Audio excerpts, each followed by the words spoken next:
My name's Jen. Welcome to Midlife Money and Miles. And for the most part on this channel, I've been just documenting my growth in YouTube. But this particular video, I'm going to get started in my points and miles journey.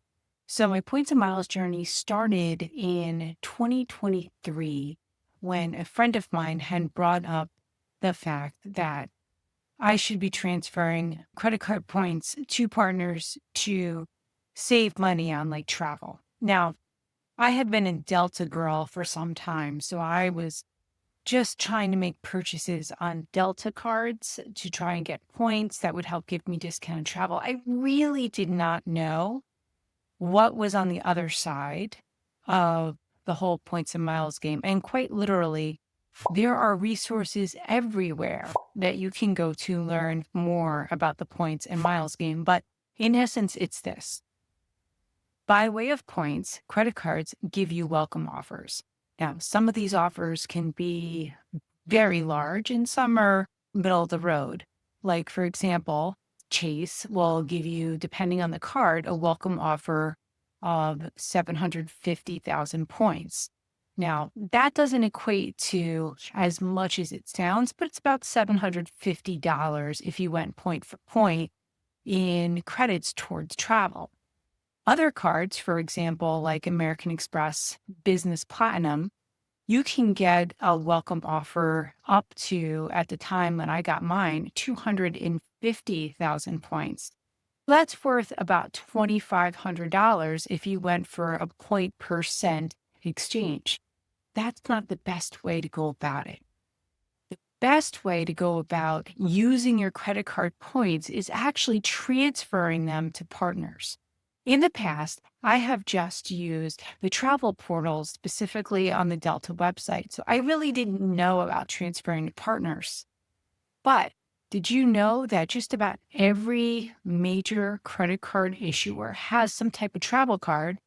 And they usually have a place where you can transfer points to partners.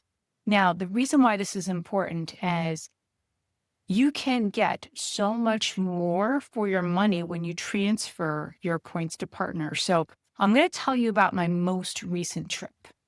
My most recent trip was to Paris, France, and to Dublin, Ireland.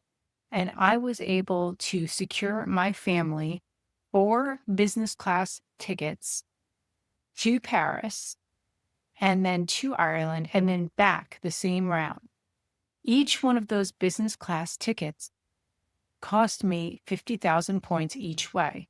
Essentially, it was 100,000 points round trip per person. So you would think that, okay, so that was 400,000 points. So that means that it was probably around $4,000. No, not for business class ticket. And this is where transferring to partners can be so valuable. Those tickets per ticket for a round trip business class was around $12,000 per person. And I was able to get that for no extra money on my part, except for paying for taxes. Now, when you're traveling across Atlantic, you're most likely going to have to pay taxes. And sometimes they can be more than what would pay in the US. So for taxes, I spent about $2,500 total for the entire trip. That's to Paris and Dublin and back. And that was the only thing I needed to pay out of pocket for the actual travel to Europe. The next thing that I did as a part of this trip, so we have business class tickets to Paris, was then scoring hotel rooms on points.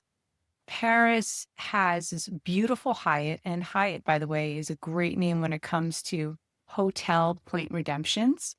So it's the Hyatt Regency Paris Étoile, and it is a beautiful property with incredibly majestic views of the Eiffel Tower in a fantastic part of France. And we were able to secure 2 rooms because I have 2 teenagers and they need to have their own room. And the trip cost 63,000 points for each room. And so I paid for 1 room on points and I paid for 1 room on cash. The 1 room on cash was about $700, which is not bad. This is a Hyatt Regency, and we did have guest of honors certificates, which meant that we got to go and eat in the lounge for free. And we also had breakfast for free. That is a huge savings. So what we did was this interesting little hack that a lot of airlines have, but not many people know about. It's the concept of a stopover. So many people know about layovers. It's just basically your trip has to be broken up by two different aircraft just because of the way the routes go. So there's this fantastic option called a stopover. There's a lot of airlines that will do stopovers. Air France is one of them. United is another one. So what I wanted to do was to get my family to Europe, and I needed to do it with the amount of points I had. I didn't have a ton of points. So I was looking for the cheapest way possible to get my family to Europe to give us a really good summer vacation. After doing a ton of research, I realized that I just wasn't getting the Paris availability for really low cost tickets the way I wanted. Now, I was looking about 11 months out, which is standard practice. That's when the booking window opens for that airline. So basically, I'm like one of the first people to set eyes on these tickets.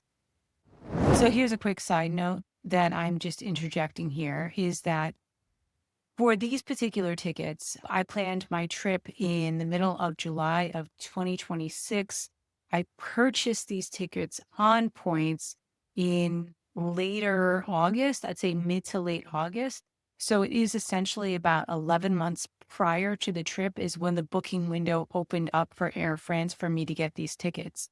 Each airline has their own booking window, and you can use ChatGPT. You can search it online and find out when the booking windows are, if there's a particular airline that has a route that you want. And it still was coming in a little bit more expensive than I would have liked. But when I ran the search for Dublin, when there was a layover in Paris, that came out cheap. That came out to be 50,000 points for a one-way ticket from New York to Paris to Dublin. So I called Air France and I asked for a 4-day stopover.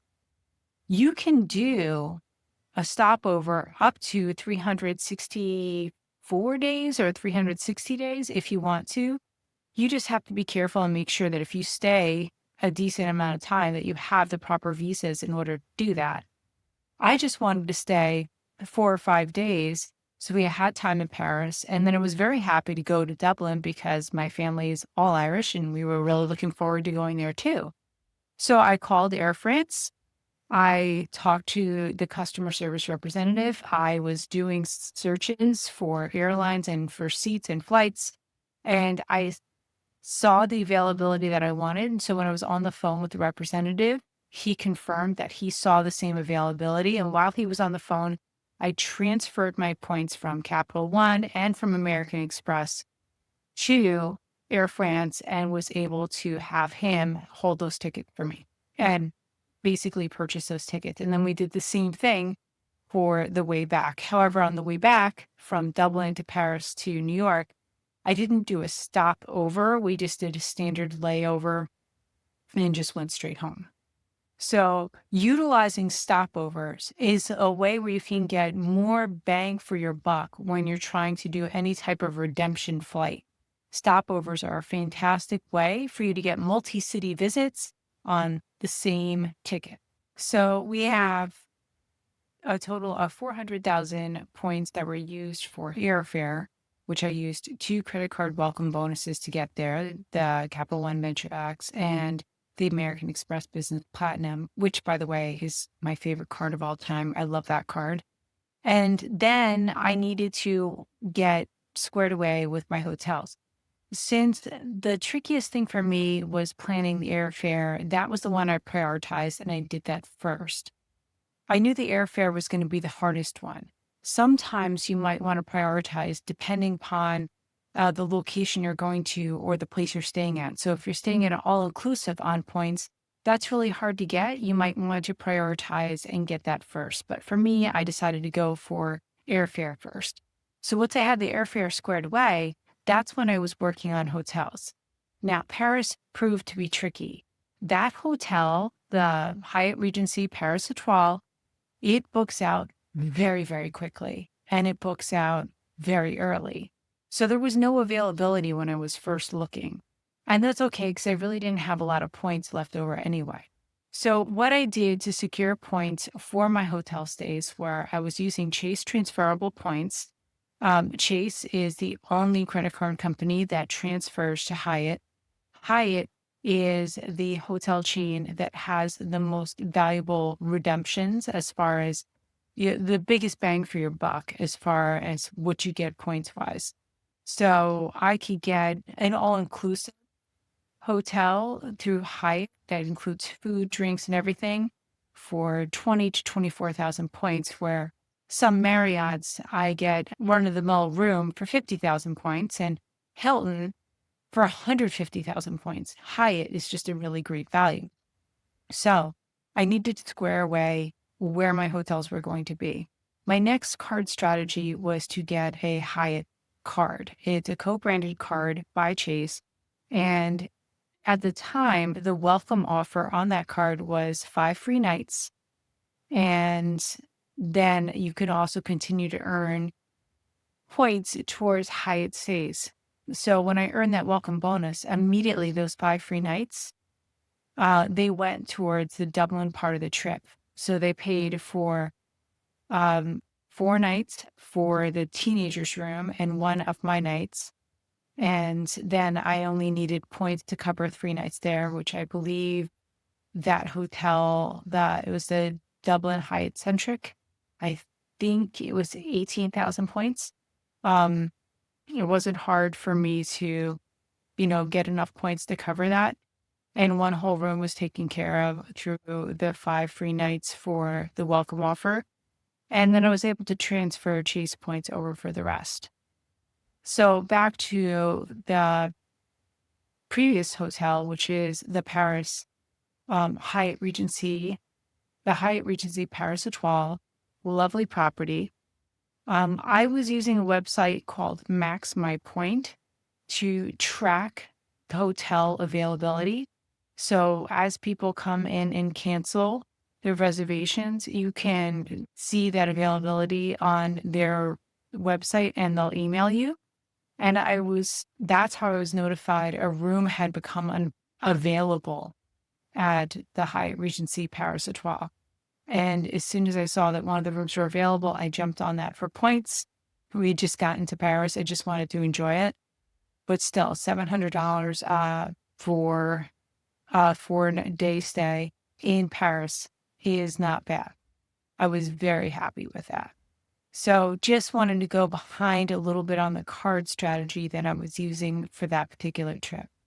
So for 400,000 credit card points, I was able to get to and from Europe in multiple locations at business class, which was an amazing experience. And will have a separate review for that. I took footage of that. And then also for a total of 99,000 points, I was able to secure hotels for both locations and $700 for that last hotel room. So in essence, when I talk to you about pennies on the dollar, the entire trip itself, I have not worked out the actual per costs, including hotel rooms, but I do know that just the flight alone would have been $45,000 for the 4 of us to be able to fly in business class to and from, would have been around $45,000. So that is just a very, very quick overview of how we were able to get to Europe on points. Keep coming back for more videos as I develop my skills as a video creator, but also being able to articulate and show you the different types of redemptions I've been able to make. I've only been in the points and miles game for about 2.5 years. And since I got started, our family has been able to take at least 8 different trips.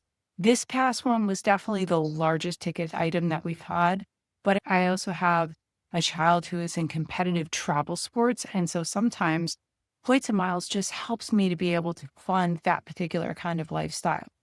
So keep coming back. I will be happy to share with you everything as I learn, and I will see you in the next one.